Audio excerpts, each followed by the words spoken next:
malignas, hostes do diabo.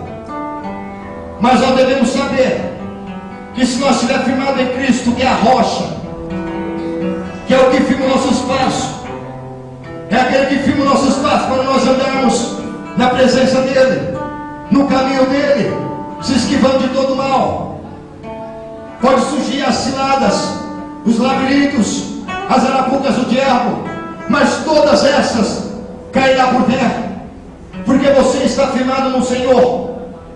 E aqueles que estão firmados em Deus, é como diz o cântico, é como o monte de Sião, eles não se abalam, mas permanecem firmes para sempre, permanece constante nos pés do Senhor. Por isso que o lugar mais alto que o crente está é debaixo da cruz, é lançado aos pés de Cristo. Esse é o lugar mais alto que o crente deve estar. Por isso que em Salmos 37, versículo 4, ele diz assim, que o anjo do Senhor acampa ao redor dos que o temem e livra de todo mal. Mas primeiro você deve estar temendo o nome do Senhor. Primeiro você deve estar reverenciando o nome de Jesus, guardando-se de todo mal, de toda tentação, de toda cilada, de todas as obras malignas. Porque se nós estivermos raizados, se nós estivermos firmados na presença de Deus, nenhum mal sucederá em nossa tenda, nem praga alguma chegará ao nosso redor, porque aos seus anjos Deus dará ordem, aos seus anjos Deus dará ordem, para que venha ao seu favor, e que toda arma que tiver forjada, que toda arma que tiver preparada, que toda arma que tiver apontada de frente a você, essas cairá, porque você está firmado em Cristo Jesus. Aleluia. Preparar os pés para o Evangelho é uma coisa muito importante para os crentes. Preparar os pés para o Evangelho. Tem muitos crentes que preparam os seus pés para o Evangelho, mas tem muitos crentes que não saem daquele lugar. É como eu escrevi no Fazendo ID. Fazendo ID não é simplesmente uma viagem para a Europa, para a América Latina, em busca de artigos importados, em busca de objetos de outros países. Fazer o ID não é isso. Fazer o ID é muito mais do que uma viagem. Fazer o ID é em busca de almas, é pregoar o ano aceitável do Senhor, é dizer que Jesus vive e reina, é dizer que Jesus está coroado de majestade, é dizer que a única salvação não é em Maria, não é não, a única salvação é em Jesus, o meio santo, o Nazareno, é esse que é a única salvação. Fazer o ID é em busca de plantar sementes da terra para que cresça, desenvolva e essa árvore dá frutos. Isso é fazer o ID, irmão. Fazer o ID é pregoar o ano aceitável do Senhor. Eu tive hoje numa igreja, ouvi um varão pregando, um jovem de 18 anos, lá de Cajaú, abençoado, pregando sobre arrebatamento da igreja, e prega muito a bênção de Deus usada nas mãos do Senhor.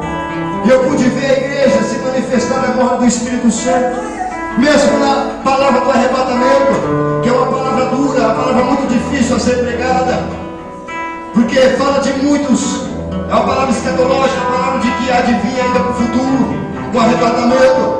Mas nós não devemos esconder disso, nós devemos não ocultar que tipo de mensagem como esta, porque a igreja de Cristo tem que estar preparada, a igreja de Cristo tem que estar revestida da armadura de Deus, para que quando o Senhor vier, ao seu tempo, vier arrebatar a sua igreja, você esteja já com arrebatamento, já esteja seu nome gravado no livro da vida, porque é preciso que nós santifiquemos, é preciso que nós se purificamos, é preciso que nós chegamos mais a Deus, para que Deus chegue mais a nós. Porque, irmãos, se nós não chegarmos a Deus, Deus não vai chegar a nós. Paulo lhe diz que ele foi embaixador de Cristo em prisões, ele enfrentou chicotadas de romanos, enfrentou açoites, enfrentou calúnias, enfrentou palavras ao contrário dos próprios judeus, mas ele diz que nada poderia parar o ministério dele. Ele tinha plena confiança que Deus estava com ele. Quando eu vejo as marcas, o apóstolo Paulo enfrentou as dores que ele escreve em suas cartas. Ele foi o último apóstolo a se surgir, mas foi o único apóstolo que viajou por diversos países, diversas ilhas, a qual muitos discípulos de Cristo, como ele era um deles, não puderam ter a mesma oportunidade que o apóstolo teve. E Paulo enfrentou tantas dificuldades em seu ministério, tantas lutas, irmãos, que ele enfrentou no seu ministério. Mas ao fim, Paulo, quando ele escreve as cartas aos Romanos, quando ele escreve a carta a Roma, a cidade da Itália, o país da Itália, quando ele escreve a carta dizendo que nem mesmo os anjos que estão nos céus, nem mesmo a profundidade dos mares, nem mesmo a fome que ele enfrentava, as lutas, a nudez, a espada, o perigo, a miséria, a escassez, tudo isso que ele enfrentava, ele sabia que nada disso poderia separar do amor que estava dentro dele, o amor que é gerado pelo Espírito Santo, o amor que era de Jesus Cristo, o único. Ele sabia que nada disso não poderia parar o ministério de Paulo, poderia parar. Quem poderia? Ele diz assim: eu não posso fugir do corpo dessa morte. Há milhões, mas ele começa a dizer: graças a Jesus Cristo, o único suficiente Salvador, que me garante a vitória. Ele começa a dizer: milhões, há prisões, há cadeias, há inferno. Quem pode separar do amor de Jesus? Quem pode me parar do meu nome estar no livro da vida? Porque foi Ele que me chamou. Chamado de Deus, soldado de Cristo, que milita no exército do Senhor. Não teme nada, irmão. Não teme nada.